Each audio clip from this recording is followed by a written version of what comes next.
On va aller là-bas. Bonjour, ça va et vous?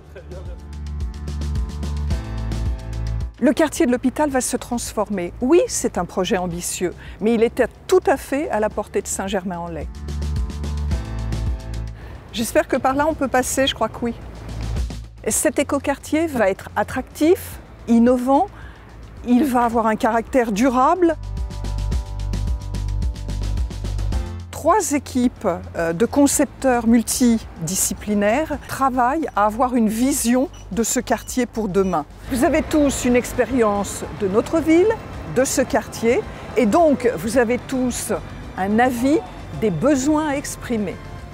Oui, ça me plaît, non, ça me plaît pas, où on va, ce qu'on va en faire, voilà des idées que j'ai en plus, etc. Vous aurez plusieurs rendez-vous, des expositions, des réunions. Vous pourrez non seulement découvrir les 3 projets, mais également avoir des réactions autour de ces propositions. Réservez dès à présent votre matinée du 23 mars. Les 3 équipes seront sur scène pour défendre leurs propositions. C'est bien ensemble que nous aurons choisi le Saint-Germain de demain. Alors on compte sur vous, vraiment.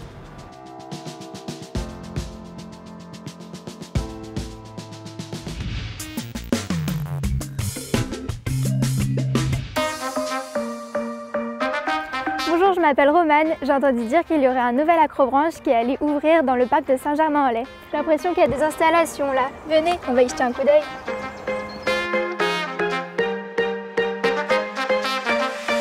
Tout le monde peut venir à partir de 1 mètre de haut. Donc ça veut dire c'est des enfants de 4 à 5 ans. Donc le parc est constitué de 6 à 7 parcours, environ une cinquantaine d'ateliers. Bon, maintenant on va tester. D'accord.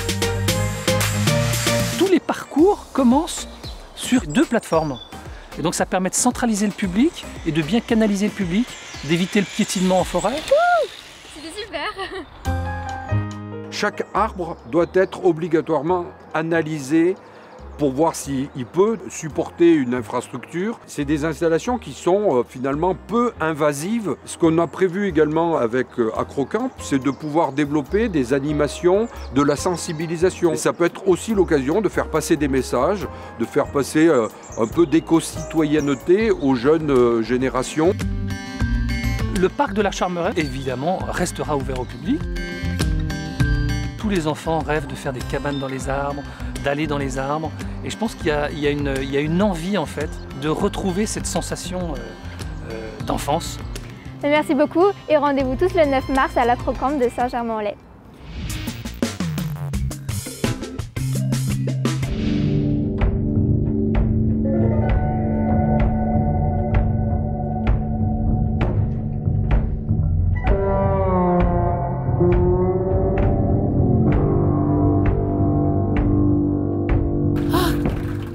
Il est bon d'être là. La Clé est une association qui existe depuis 1984 et qui est issue de la MJC, la Maison des Jeunes et de la Culture de Saint-Germain, qui est née dans les années 60. Et un lieu où on y fait beaucoup de choses différentes. On peut venir faire de la danse, du sport, du théâtre, de la musique, on peut venir voir des concerts.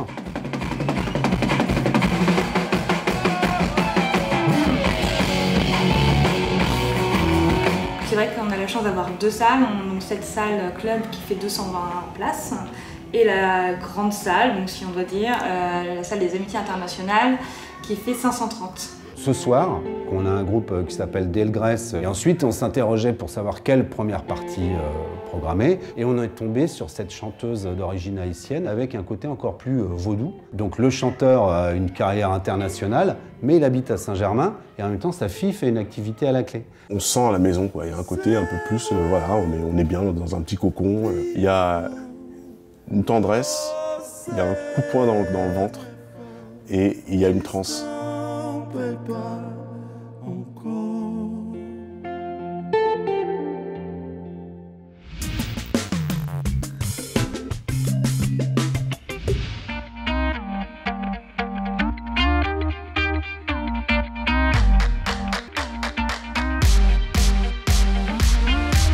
Paris-Nice, c'est une course très importante parce que c'est la première grande course européenne professionnelle. Et puis la première étape, elle est assez particulière.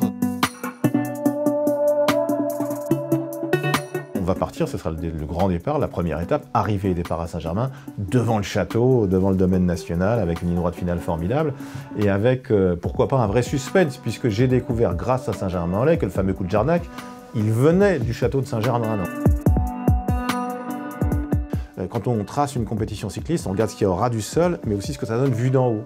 Vu d'en haut, c'est magnifique, on est tout près de Paris, mais on est à la fois dans les bois, dans la forêt, il y a l'histoire, ça a de l'allure tout simplement, puis il y avait une vraie volonté de nous accueillir, du département et de la ville. Je trouve ça génial de pouvoir s'approcher de grands sportifs professionnels qu'on admire passer sur nos routes. J'ai envie de dire aux gens, profitez-en, hein. Là c'est un moment dont on se souviendra, dont les gens se souviendront, et c'est un moment heureux. C'est un moment très simple de bonheur partagé, et puis c'est l'occasion aussi de montrer le meilleur de soi-même.